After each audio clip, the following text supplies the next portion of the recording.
네, 비트코인의 흐름이 어질어질합니다. 지금 5만 1000달러 주변에서 오르락 내리락 하고 있는 모습 확인할 수가 있고, 단기간에 아주 좁은 지금 박스권 안에서 횡보를 하면서 이 5만 2000달러 돌파 테스트를 지속하고 있는 그런 상황으로 바라볼 수가 있습니다.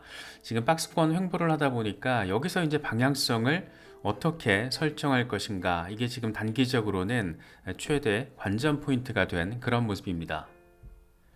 일단 방향성 자체는 세 가지 정도로 나눠서 바라볼 수 있는 상황인데, 먼저 첫 번째 우리가 가장 바라는 것은 이 박스권 저항 돌파하고 5만 2천 달러 위에서 안정적인 지지를 확인해주고 그렇게 6만 달러를 향한 랠리를 시작할 수 있을 것인가, 이게 첫 번째 우리가 가장 원하는 시나리오. 두 번째로는 박스권 횡보가 장기화되는 상황도 생각을 해볼 수가 있습니다. 이렇게 되면 비트코인이 흐물흐물거리면서도 주요 저항 라인과 주요 지지 라인 안에서 횡보를 하는 동안 알트코인들로 자금 유입이 이루어지면서 알트 시즌의 양상이 펼쳐지는 것, 이것도 우리가 바라는 카드 가운데 하나라고 꼽을 수 있을 것 같습니다. 이 세 번째 상황이 제일 좀 별론데, 박스권 지지 실패하고 다시 말해서 5만 달러 밑으로 빠질 경우에, 이럴 경우에는 4만 8천 달러, 그 이후에는 4만 5천 달러 라인까지도 생각을 해야 되기 때문에 다소 조금 벌어지진 않았으면 좋겠다. 조정을 받더라도 지금 5만 달러 정도에서 지지를 잘 확인해 주는 수준으로 조금 마무리가 되다가 그렇게 이어지다가 반감기로 접어들게 되면 얼마나 좋을까. 개미로서는 그 정도 상황이 가장 조금 바랄 수 있는 그런 분위기가 아닐까 싶기도 합니다. T 트레이더 앨런 같은 경우에는 지금 4시간 RSI에서 상단 저항 돌파가 발생했기 때문에 상승 추세 모멘텀이 증가했다, 이렇게 평가를 하고 있어요. 비트코인이 지금 박스권 위에서 올라서 줄 경우, 다시 말해서 5만 2천 달러 중반에서만 잘 지지를 받아주면 그때부터는 조금 더 긍정적인 상황, 6만 달러를 향한 랠리를 시작할 수 있는 분위기, 이런 게 조성이 될 거고, 그리고 나서부터는 이제 전고 돌파 시점이 언제가 될 것인가, 이런 것들에 초점이 맞춰지게 될 겁니다. 맥스 같은 경우에는 비트코인이 이렇게 강세를 보인 적이 없었다라고 지금의 상황을 긍정적으로 바라보고 있습니다. 기관 투자자들의 수요가 증가했다라는 점, 이건 비트코인 현물 ETF를 통해서 지금 벌어지고 있는 일련의 상황들을 통해서 우리가 직접적으로 체감을 하고 있고, 또 한 가지는 거래소 보유 물량이 급격하게 감소했다라는 점. 코인베이스 같은 경우에는 지금 2015년 이후에 최저 물량을 기록하고 있어서 그만큼 비트코인 장기 홀딩에 대한 어떤 힘, 그게 아니면은 장외 마켓을 통해서 매매가 이루어지는 상황, 그러니까 큰 손들의 움직임, 이런 것들도 함께 생각해 볼 수 있는 그런 상황으로 바라볼 수가 있습니다. 매트릭스 포트 같은 경우에는 조금 더 긍정적인 부분에 방점을 찍고 있어요. 이 3월에 6만 3천 달러까지 도달할 것으로 예상을 한다. 꽤 전폭적인 숫자죠. 왜냐하면 6만 3천 달러를 3월에 찍게 된다면 반감기 이후에 전고 돌파에 대한 기대감 역시 굉장히 커진다라는 거. 통상적으로 비트코인의 반감기 역사를 바라보면 반감기 이후에 1년 반 정도 지나고 나서, 다시 말해서 2024년 4월에 반감기를 거치고 2025년 9월이나 10월 중순쯤에 새로운 고점이 만들어질 가능성, 이렇게 지금까지는 역사적 반복성을 통해서 예측을 할 수 있었던 상황인데, 이번에 지금 6만 3천 달러를 3월에 찍게 된다면 6만 9천 달러 전고 돌파 시점 연내에 충분히 가능하다, 이런 분위기가 엄청 강해질 겁니다. 그래서 3월에 6만 3천 달러를 도달한다라는 매트릭스 포트의 전망이 꽤나 전폭적이라고 평가를 할 수가 있고, 특히 지금 자금 유입이 현물 ETF를 통해서 굉장히 빡세게 진행되고 있다는 거 우리가 잘 알고 있잖아요. 이미 100억 달러 규모가 들어왔다. 그런데 앞으로 이런 유입세 더 지속될 것으로 보인다. 당장 지금 비트코인 현물 ETF 메타를 이끌고 있는 블랙록만 하더라도 기관들 대상으로 이 투자 서밋까지 열어서 지금 기관들 꼬드기기에 나서고 있습니다. 특히 이제 미국 시장을 중심으로 비트코인 현물 ETF가 말 그대로 대박을 쳐버렸기 때문에 이런 속도는 더 가속화될 것이다 라고 바라보는 게 맞고, 그래서 매트릭스 포트 같은 곳이 이렇게 전폭적인 숫자 그리고 내용들을 지금 제시하고 있다, 이렇게 평가할 수 있을 것 같습니다.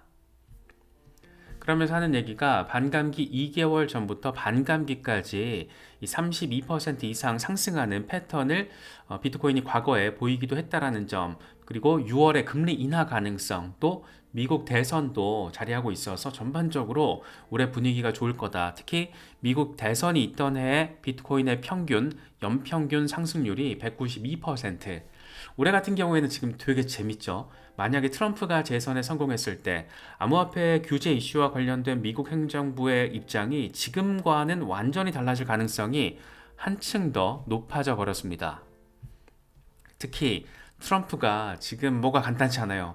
왜 그런지는 아마도 함께 대선 레이스를 진행할 조력자들 가운데 비트코인에 굉장히 친화적인 인물들이 많이 있고, 또 공화당 밖에 있는 후보 케네디 주니어 같은 경우가 대표적이죠. 지금 굉장히 비트코인에 대한 친화적인 스탠스를 강화하면서 정책 공약을 제시하면서 약간 스윙보터 느낌의 그런 역할을 지금 해주고 있으니까 트럼프로서도 일단 재선이 목표이기 때문에 어떤 수단이든 방법이든 가리지 않고 덤벼들 가능성이 높다. 그런데 크립토 투자자들의 이 투심을 표심으로 가져오는 게 굉장히 지금 중요한 상황이라는 것을 트럼프 주변 사람들은 적어도 인식을 하고 있다 라는 거를 지금 보여주는 멘트가 나와줬습니다. 이번에 폭스 비즈니스 인터뷰를 통해서 이미 많은 사람들이 비트코인을 받아들이고 있다, 비트코인으로 결제하고 싶어하는 사람들이 점점 더 많아지고 있다라는 멘트가 트럼프 입에서 나왔습니다.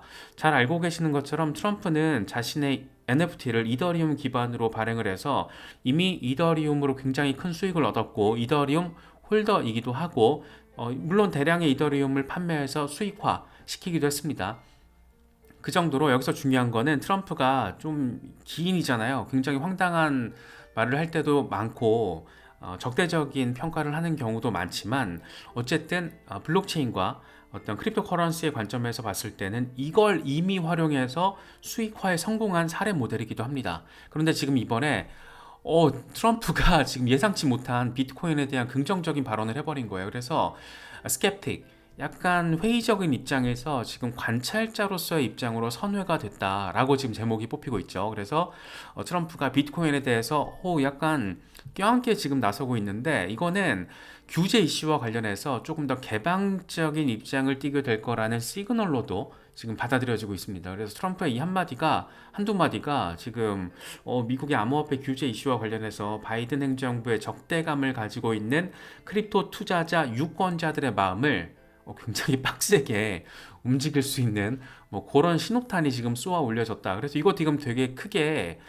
해석이 될 겁니다. 그래서 주말을 거치면서 이제 국내에서도 이게 다뤄지게 될 텐데, 여러 가지 측면에서 지금 올 한 해 1년 동안 굉장히 재미있는 재료들이 많이 깔려 있다. 물론 이제 금리 이슈는 조금 유보적으로 봐야 될 것 같아요. 지금 인플레이션 상황이 CPI가 예상치보다 조금 안 좋은 상황이 두 달째 이어지고 있기 때문에, 이럴 경우에는 연준이 섣불리 금리 인하를 단행하기가 어렵습니다. 지금 안 그래도 잡히지가 않는데 여기서 괜히 동결을 해도 되고 아마도 조금 한 번 정도 인상을 해도 되지 않나, 이런 지금 목소리들이 나오고 있는데, 이런 상황에서, 애매한 상황에서 굳이 인플레이션을 자극시킬 수 있는 금리 인하를 단행하기에 조금 어려울 수도 있다, 이런 목소리가 지금 한 1, 2주 사이에 미국 내부에서 굉장히 커지고 있거든요. 그래서 금리 인하 시점과 관련해서는 조금 더 우리가 유보적으로 바라볼 필요가 있고, 개인적으로는 아예 금리 인하 이슈는 우리의 투자 전략에 있어서 빼놓고 아예 제외시켜 놓고 바라보는 것도 괜찮지 않을까라는 생각이 들 정도로, 다시 말해서 금리 인하를 통해서 시장의 유동성이 확보돼서 리스크 에셋들의 어떤 시세 상승에 긍정적인 영향을 미치는 상황, 그거는 그냥 외부 변수 가운데 하나로 놔두는 거지, 우리의 주요 기둥 가운데 하나로 놓으면은 약간 변수가 지금 시시각각 생기고 있는 것 같습니다. 그래서 그런 부분들도 분위기 참고하시면 좋을 것 같은데, 그런데 전반적으로는 여러 가지 의미 있는 재료들 많고, 특히 반감기, 그리고 하반기에는 미국 대선 이슈, 이런 것들 참고하시면 좋을 것 같습니다. 특히 이번 반감기 같은 경우에는 이전의 반감기와는 조금 다를 수 있다라는 그런 기대감도 많이 깔려 있죠. 통상적으로 4년 반감기 주기가 과거의 비트코인이 그래 왔던 것처럼 그걸 고스란히 적용을 하면 비트코인의 새로운 고점은 2025년 10월 전후에 만들어질 것으로 굉장히 일반적으로 예상이 가능하죠. 그런데 이번 반감기는 지금 비트코인 현물 ETF 이슈가 워낙 뜨겁기 때문에 사실 트럼프가 이렇게 입장을 바꾼 것도 이거 블랙록 때문일 수도 있어요. 블랙록이 트럼프 자금 관리를 해주고 있잖아요. 그래서 이게 지금 여러 가지로 얽히고 설켜 있고 월가에서 공화당 쪽에 힘을 실어주게 된다라면, 그러니까 자금 백업을 해주는 거를 확실하게 조금 모아간다라면 이런 상황들 무시 못하죠. 블랙록이 지금 이끌어가고 있는 이런 분위기들 무시할 수 없다라는 거죠. 그래서 이번 반감기는 조금 다를 수 있다. 어떻게? 비트코인의 신고가가 조기에 기존의 반감기 역사 패턴과는 달리 조기에 달성될 가능성, 다시 말해서 연내 신고가 달성 가능성, 이런 것들에 대한 기대감이 지금 사실 그 어느 때보다 좀 커진 상황이다, 이렇게도 해석할 수 있겠죠. 특히 블랙록이 6주 동안 지금 쓸어모은 게 12만 4,534.7845개를 지금 쓸어 모았습니다. 63억 달러 규모고, 재밌는 거는 시간이 갈수록, 특히 이제 6주 차에 가장 많이 쓸어 모았어요. 그래서 시간이 갈수록 가속화되고 있다. 이게 지금 중요하죠. 이게 지금 중요하고, 6주 만에 이렇게 쓸어 모은 게 전체 비트코인 유통량의 0.6%. 와, 이거 한두 달 더 지나면 어떻게 되는 거지? 뭐 이제 그런 기대감을 갖게 만드는 거고, 사실 블랙록이 지금 6주 동안 이런 것들을 하고 있다라는 게 지속되거나 더 가속화된다라면 상황 완전 골 때려지는 거예요. 그래서 지금 비트코인 뭐 10만 달러, 100만 달러 이런 게 진짜 블랙록은 100만 달러를 노리고 이러고 있는 건가? 뭐 이런 생각을 좀 갖게 만들죠. 그건 사실 조금 무서운 얘기입니다. 무서운 상황이기도 하고, 그래서 어떻게 될지는 조금 지켜봐야겠지만, 일단 첫 주째부터 6주 차를 조금 비교를 해보면 시간이 갈수록 가속화됐고, 가장 많이 쓸어 모은 게 6주 차에 그랬다. 그래서 6주 동안 다 모은 게 12만 4,534.78450개. 어마어마합니다 지금. 마이크로 스트래티지가 지금 가지고 있는 게 19만 개니까 얼마 안 남았어요. 그래서 마이크로 스트래티지를 곧 추월할 것 같은 그런 분위기를 굉장히 강력하게 제시를 해주고 있습니다. 네, 첫 거래를 첫 주 때, ETF 첫 주 때 2621개를 모았는데 6주 차에 3만 3천 개. 주간 기준으로 지금 최대 매집을 이번 주에 지금 확인을 해준 겁니다. 그래서 다음 주에 과연 어떤 흐름이 또 이어지게 될까? 이게 되게 흥미진진하게 관전 포인트고, 한 주, 두 주 지나면서 더 재밌어질 거예요. 왜냐? 비트코인 반감기가 지금 다가오고 있잖아요. 그래서 한 3월 정도를 거치게 되면 뭔가 분위기가 굉장히 선명해질 거고, 비트코인의 지금 조정 양상이 살짝 보여지고는 있지만 블랙록의 이런 흐름에 따라서 금방 조정도 사실 비트코인이 반감기 전에 항상 되돌림을 했었는데, 요번 같은 경우에는 요 정도에서, 다시 말해서 한 5만 달러 정도로 되돌림하는 거, 5만 3천 달러 부근에서 로컬탑 찍고 5만 달러로 되돌림 한번 하고 반감기를 맞이한다. 와, 땡큐. 이런 상황을 이제 우리가 생각을 해볼 수 있는 거죠. 되게 지금 희한한 상황이 펼쳐지고 있다. 이렇게 또 바라볼 수 있을 것 같아요. 또 하나의 관심사, 과연 알트 시즌 언제쯤 본격화 될 것인가. 일단 가우시안 채널이 녹색으로 전환된 것은 굉장히 긍정적입니다. 이게 상승 추세로 전환이 됐다는 걸 의미하고, 그러니까 계속 상승한다는 게 아니고 상승 추세, 다시 말해서 상승하고 조금 하락하고 상승과 하락을 반복하면서 저점을 높여가며 상승 추세를 형성해 간다라는 거, 그게 지금 시그널이 나온 거예요. 가우시안 채널을 통해서. 그래서 굉장히 조금 알트 전체 어떤 흐름에 있어서 지금 꿈틀꿈틀 거리는 종목들이 조금 있잖아요. 특히 최근 며칠 동안 AI 테마가 시장을 잠식을 하면서 거의 막 어마어마하게 지금 AI 테마 코인들이 급등을 해버렸는데, 그런 것들이 이제 시작에 불과하다. 이런 것들을 지금 과거 가우시안 채널에서 상승 추세로 전환이 시작된 뒤에 어떤 일들이 벌어졌는지를 보면, 와, 씨, 어떻게 되는 거지? 뭐 이런 생각 하기에 충분할 것 같아요. 일단 알트 대장이 잘 움직여줘야 되는데 3,000달러 돌파 이후에 이 구간에 대한 매물대 소화가 잘 이루어지고 있습니다. 3,000달러 재돌파 이후에 얼마나 안정적으로 지지를 받아줄지가 가장 중요한 부분이고 3,300달러까지 뚫어주게 되면 3,500에서 4,000달러까지 지금 나아갈 수 있고 그때부터는 이제 전고 돌파 기대감 분위기가 완전히 바뀌게 되겠죠. 후퇴할 경우에는 20일 지수이동 평균 2,680달러 50일 단순이동 평균까지 가게 된다면 2,467달러 뭐 이 정도 상황 바라볼 수가 있는데 전반적으로는 지금 이더리움이 후자보다는 좀 전자 분위기에 조금 더 가까이에 붙어 있다. 뭐 이렇게 해석할 수 있을 것 같습니다. 옵션 시장에서도 지금 분위기가 좋아요. 이더리움 옵션 미결제 약정이 90억 달러 돌파를 하면서 12월 29일 이후 지금 최대 규모를 확인해주고 있고 CME에서도 옵션 미결제 약정이 5억 4,300만 달러 월간 최대치 바이낸스를 제치고 1위 뭐 이런 상황이에요. 지금 분위기가 굉장히 훈훈하다라는 것을 우리가 느낄 수가 있습니다. 특히 이제 미결제 약정 증가분의 대부분이 콜옵션에 치중돼 있다라는 거. 그러니까 가격 하락보다는 상승 가능성에 베팅을 하고 있는 옵션 트레이더들이 많다라는 거고, 이거는 이더리움 가격 상승에 강한 확신을 가지고 있다라는 의미다. 뭐 이렇게 분석도 제시가 되고 있습니다. 코인게이프 같은 경우에는 이더리움이 3월달에 4,000달러 돌파 가능성이 있다라면서 네 가지 근거를 제시했습니다. 첫 번째와 두 번째는 우리가 너무 많이 짚어봐가지고 이제 거의 외우실 거예요. 이더리움 덴쿤 하드포크 3월 13일로 예고가 돼 있고 5월 23일에 어쩌면 이더리움의 첫 번째 현물 ETF가 승인될 가능성, 이때 지원이 되더라도 연내 승인될 가능성이 무척 높다라는 기대감이 아주 짙게 깔려져 있다. 세 번째로는 이더리움 스테이킹이 지금 증가한 상황, 466억 달러 이상이 지금 스테이킹으로 예치가 돼 있다라는 거. 묶여 있다라는 거는 매도 물량이 감소한다라는 거, 매도 압력을 낮추는 시그널이기 때문에 가격 상승을 돕는 재료로 해석할 수 있는 부분이죠. 네 번째로 제시된 거는 패턴 자체가 지금 강세 패턴이라는 거예요. 그래서 트레이더들이 지금 3월 또는 반감기 전에 4,000달러 랠리 모멘텀에 기여할 가능성이 존재한다. 주요 지지라인에 대한 지지를 잘 확보해주고 있어서 여러 가지 측면에서 지금 긍정적인 어떤 분위기들이 강하게 조성되고 있다. 뭐 이렇게 바라볼 수 있을 것 같습니다. 리플 XRP 현물 ETF 이슈가 사실 이번 주에 브래드 갈링하우스 리플 CEO가 블룸버그랑 인터뷰를 하면서 쏘아 올린 건데 그때 약간 말을 애매하게 했잖아요. 그런데 다 이유가 있었구나 싶은 그런 멘트를 발키리 CIO가 이번에 제시를 했습니다.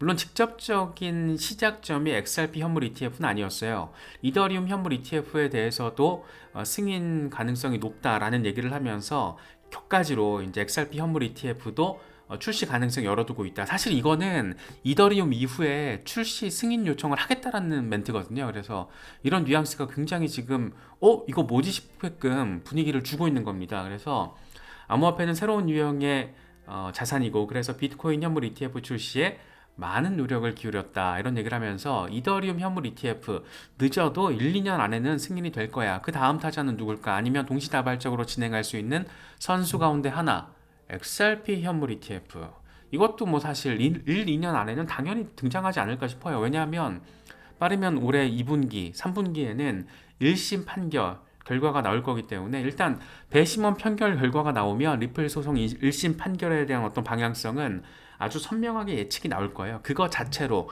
배심원 판결 결과 그 자체로 사실상 소송 판결 결과로 거의 비슷하게 인식이 될 가능성이 높습니다. 물론 이제 결과 봐야 될 거고 그 결과가 나오기까지의 분위기를 잘 봐야겠지만 아무튼 그렇다라는 거고 그렇다라면 리플이 만약에 1심에서 의미 있는 상황을 이끌어낸다. 다시 말해서 약식 재판 수준으로만 이끌어낸다라고 해도 사실상 승소로 해석될 거기 때문에 XRP 현물 ETF도 먼 미래의 이슈가 아니다. 근미래, 가까운 미래에 벌어질 상황이다 라고 해석할 수 있는 건데 비트코인 현물 ETF 승인 받아가지고 재미 좀 보고 있는 발키리에서 지금 CIO 투자 총책이 지금 이런 얘기를 한 겁니다.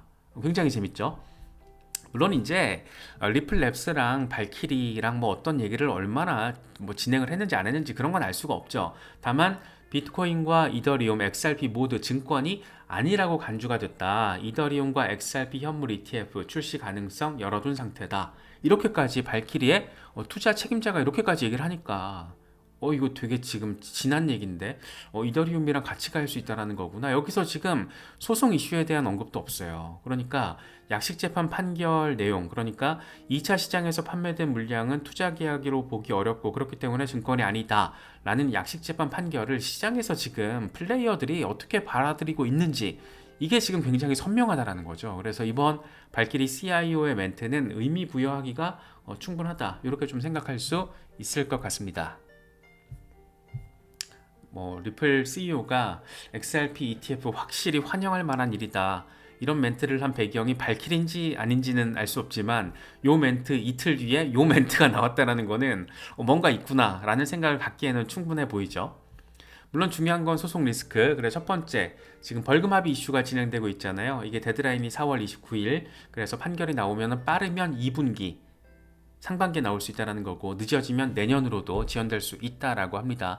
더 중요한 건 이거죠. 정식 재판 개시. 요건 지금 앞서서 말씀드렸고, 빠르면 역시 상반기에, 특히 이제 2분기에 배심원 판결 진행할 거야 라고 아날리사 토레스 판사가 멘트를 지금 날려놓은 상태이기 때문에 그 결과만 놓고 바라보면 선명해질 거고, 지금 벌금 합의 이슈 같은 경우에는 합의할 분위기는 아닌 것 같은데, 만에 하나 또 만약은 모르잖아요. 전격적으로 합의한다 그러면 끝나는 거고, 그러면 정말 재밌죠. 일단 XRP 현물 ETF는 발행을 검토하고 있다라는 기관의 멘트가 나왔고, 또 한 가지 이제 소송이 잘 마무리가 되면 리플 IPO 이슈가 바로 들어가게 될 거예요. 그래서 이 지긋지긋한 소송 이슈가 빨리 좀 잘 마무리가 될 수 있으면 좋겠습니다.